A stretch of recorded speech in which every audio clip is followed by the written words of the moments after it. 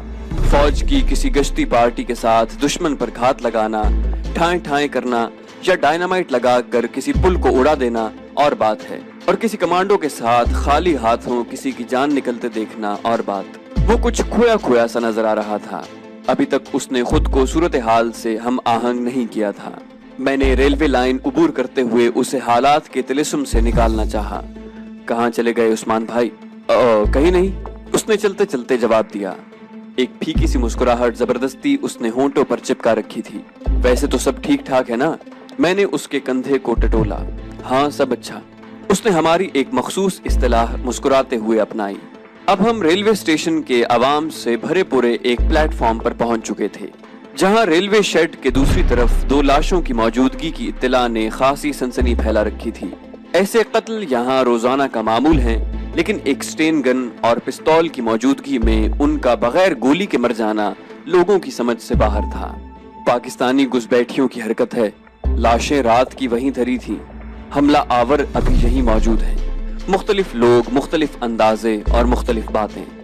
ہماری وہاں موجودگی کے دوران ایک ریلوے ملازم ہانپتا کامتا وہاں آ گیا۔ لوگ کسی نئے انکشاف کی توقع میں اس طرف لپکے۔ ابھی مرے ہیں، ابھی تھوڑی دیر پہلے ہم نے خود انہیں مرتے دیکھا ہے۔ دو تھے، انہوں نے گلا دبا کر انہیں مار ڈالا، اور اس کے ساتھ ہی خوف کی ایک نئی لہر لوگوں میں دوڑ گئی۔ میں نہ کہتا تھا کہ ابھی قتل ہوئے ہیں، ایک کونے سے آواز آئی، قاتل یہیں موجود ہیں، کہیں نہیں جا سکتے۔ ایک دوسرے محاشر جی نے شوشہ چھوڑا، مرنے والے فوج کے آدمی ہیں۔ اسی ریلوے ملازم نے دوبارہ اعلان کیا، اور اس اعلان کے ساتھ ہی وہاں افراتفری پھیل گئی۔ سب کی زبان پر ایک ہی تکرار تھی، پاکستانی کمانڈو آ گئے، پاکستانی کمانڈو آ گئے۔ فوج کے آدمیوں کو تو ظاہر ہے دوسری فوج کے آدمی ہی مار سکتے تھے۔ لوگ ہرے اوم، رام رام، واہے گرو، ہے کالی ماتا، اور نہ جانے کیا کیا پکارتے وہاں سے غائب ہو رہے تھے۔ پلیٹ فارم کی رونق گھٹتی جا رہی تھی۔ ہم ایک کونے میں لگے ٹیلی فون بوتھ کے سامنے کھڑے بے چینی سے اپنی باری کے منتظر تھے۔ مجھے پہلی ہی فرصت میں یہ اطلاع سیف ہاؤس کو دینی تھی۔ دشمن کے متعلق ہمارے اندازے بالکل غلط ثابت ہوئے تھے۔ وہ ہماری توقعات سے بڑھ کر چالاک نکلے۔ انہوں نے پہلے ہی مرحلے میں ہم پر ہاتھ ڈالنے کی بجائے ہمارا تعاقب کر کے پورے گینگ کو ختم کرنے کا منصوبہ بنایا تھا۔ عثمان تو براہ راست ان سے منسلک تھا اور اس کے ہاتھ سے نکلنے کا سوال ہی پیدا نہیں ہوتا تھا، لیکن میں غائب ہو کر کہاں چلا گیا؟ اسی حقیقت کا سراغ لگانے کے لیے وہ بے چین تھے۔ مجھے یہ تو علم تھا کہ جس طرح چکر دے دے کر میں عثمان کو سیف ہاؤس تک لے آیا تھا، بڑے سے بڑا سیکیورٹی والا بھی اگر میرے تعاقب میں تھا تو اسے میں نے ڈاج دے دیا تھا۔ لیکن ایسا رسک کیوں لیا جائے؟ نئے سرے سے منصوبہ بندی اور اپنے ٹھکانوں کا خاتمہ، یہ سب تو قابل برداشت ہے، لیکن یہ بات قابل برداشت نہیں کہ دشمن کو ہم پر شک ہو جائے اور ہماری کسی غلطی کی وجہ سے ہمارا ایک ایجنٹ بھی اس کے ہتھے چڑھ جائے۔ اس طرح بہت سے لوگ بغیر کچھ کیے ضائع ہو جائیں گے۔ ٹریننگ کا یہ سبق کھلی کتاب کی طرح میرے سامنے تھا۔ خدا خدا کر کے ہماری باری آئی، میں نے نمبر گھمایا اور نمبر ملتے ہی کوڈ ورڈ دہرایا۔ دوسری طرف سے جواب موصول ہوا اور فون کریڈل میں لٹکا کر میں باہر نکل آیا۔ میرے ساتھی حرکت میں آ چکے تھے۔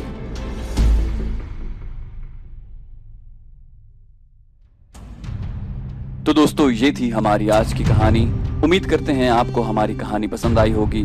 جانے سے پہلے اس ویڈیو کو لائک اور شیئر کرنا مت بھولیے، اور اگر ابھی تک آپ نے ہمارے چینل کو سبسکرائب نہیں کیا تو اسے سبسکرائب کیجئے تاکہ آپ کو ہماری تمام کہانیاں بلا تاخیر ملتی رہیں، اور کامنٹ کر کے ہمیں بتائیے کہ آپ کو یہ کہانی کیسی لگی۔